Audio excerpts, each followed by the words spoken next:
Alors, je m'appelle Dimitri Saint-Jean et du coup, je suis salarié au Saint-Médard Basket cette année. Me définir en tant qu'entraîneur, écoute, je fais ça chaque année, je me définis de plus en plus. Donc, pour l'instant, j'ai pas de, je me considère pas comme un coach affirmé. J'avance tous les jours à chaque entraînement et c'est ça qui va m'aider à me définir. Mais pour l'instant, non. Flavien Darfeuille, 20 ans.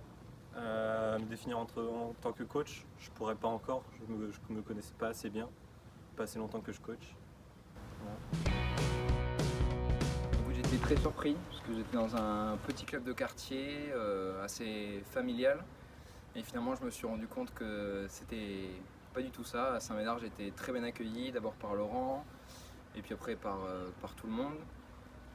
Il y a beaucoup d'entraide, beaucoup de solidarité, les gens sont extrêmement impliqués et c'est quelque chose dont j'avais pas l'habitude, donc j'ai été agréablement surpris, le soutien des parents, l'engouement est vraiment fort et du coup c'est bien de travailler dans ces conditions, c'est sain pour les enfants et pour les entraîneurs.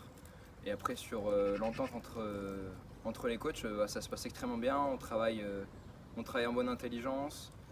On discute beaucoup pour voir comment on pourrait travailler ensemble pour faire progresser le club et toutes les catégories. Donc j'ai rien à dire pour l'instant, c'est assez parfait. Bon, non, il était simple, simple, efficace. Je suis arrivé pendant un camp de basket, donc forcément de la bonne ambiance. Après l'entente entre les coachs, c'est sympa, on s'entend plutôt bien. On voit à peu près les mêmes choses. Donc ouais, voilà, c'est bien. Alors on s'est réunis au début d'année avec Jonathan et Flavien, parce qu'avant Jonathan était, le deuxième salarié étant parti, il était tout seul. Deux autres salariés sont arrivés, donc Flavien et moi. Du coup on s'est réunis, on a défini tous les objectifs à remplir selon les catégories.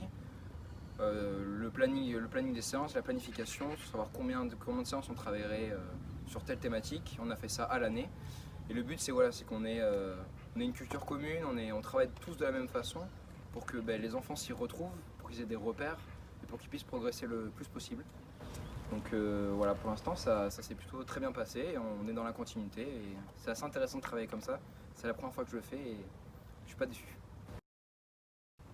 Mais au niveau du stage, on est par exemple, on était dans la thématique là surtout de la passe et du tir. On l'avait commencé début octobre, on était dans la continuité. Le matin c'est réservé du coup à ces thématiques-là, beaucoup de tirs, beaucoup de jeux de passe.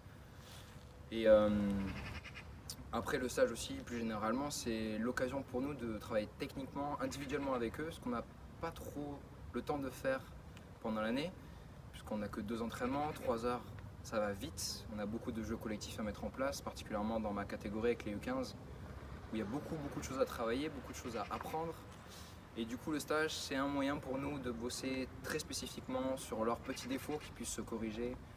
En plus, ils sont très volontaires, donc le stage, c'est très sain pour eux, parce que ça leur permet de gommer les défauts qu'on ne peut pas toucher pendant les entraînements, parce qu'il y a plus important à faire. Oh, les principaux axes, de la passe, comment positionner ses mains sur le ballon, etc. La mécanique de tir, donc pareil, comment on positionne ses mains, comment fouler les poignets, choses dans le genre, des choses simples mais difficiles à faire quand on ne connaît pas. On a vu quoi d'autre, du tir en course pour les plus jeunes, tous les types de tir en course, enfin pas tous, mais ceux qui sont possibles à partir de U9, U11.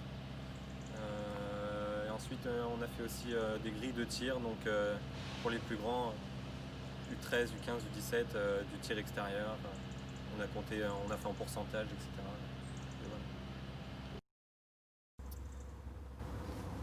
Ah, c'est bien, parce qu'en fait on a fait 2 jours et 2 jours, 2 jours pour les tout petits, et après là mercredi jeudi c'était réservé U13, U17. On travaille beaucoup sur la gestuelle, sur la position des pieds, des bras, du corps, donc c'est beaucoup de petits détails à répéter souvent pour être dans la maîtrise technique du tir. Et typiquement sur ces 2 jours, oui, c'est là qu'on voit les déclics qui peuvent se passer selon certains joueurs, ou sur toute une matinée, la première matinée, ils vont échouer à faire ce qu'on leur demande, ils vont être un peu frustrés, finalement ils vont continuer à travailler, être volontaires, et ça s'est vu, autant sur les petits que sur les grands, il y a des choses très positives qui se passent, et ça se voit, après ils sont contents, ils sont très contents de ce qu'on fait. On individualise beaucoup, on les pousse beaucoup, et ça aussi ça les motive à travailler, et les résultats sont là, ça se voit. Après ça faut que ça se répercute sur le terrain avec de la vitesse, donc c'est plus compliqué. Mais voilà, sur du travail statique ou avec un peu de rythme, on voit les effets.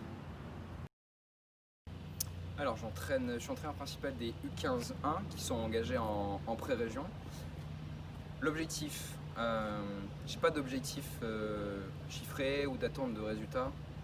Mon objectif avec eux, c'est qu'ils se dépassent et qu'ils s'investissent à 100% pour favoriser leur progression. Et c'est souvent ce que je leur dis, c'est leur investissement, leur implication dans les entraînements, dans les matchs, dans le respect des consignes.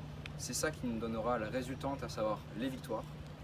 Et donc à terme, c'est d'aller en région pour évoluer au plus haut niveau possible pour eux, pour avoir de l'adversité, pour avoir de la compétition, puisque en département on est